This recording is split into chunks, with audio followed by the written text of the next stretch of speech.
सैफुल मुल्क दर्गा ट्रस्ट जमीन विक्री आरोप माजी चेअरमन मीरासाब मुजावर यांचा खुलासा।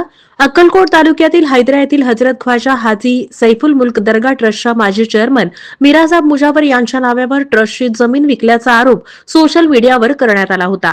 मीरासाब मुजावर यांनी हे आरोप खोटे असल्याचं स्पष्ट केलं। त्यांनी सांगितलं की त्यांच्या नावावर असलेली जमीन त्यांनी स्वतःच्या भावाला विकली आणि ट्रस्टची जमीन विकलेली नाही। ट्रस्टशी संबंधित या प्रकरणाबाबत मीरासाब मुजावर नेमके काय म्हणाले पाहूयात। अस्सलाम वालेकुम। मेरा नाम मीरा साहब याकूब साहब मुजावर है। मैं ख्वाजा पीर सैफुल मुल्क दरगाह का ट्रस्ट का माजी चेयरमैन हूँ।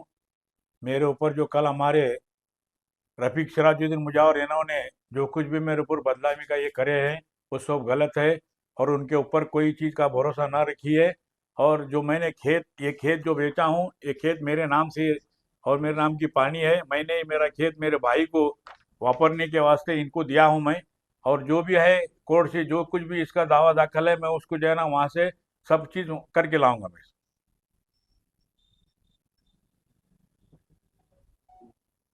कल उन लोगों ने जो फेसबुक पर और टीवी पर न्यूज़ डाले सो हैं वो सब चुकी का है, गलत है, वो बेबुनियाद है, सब पूरा खोटा है वो सब।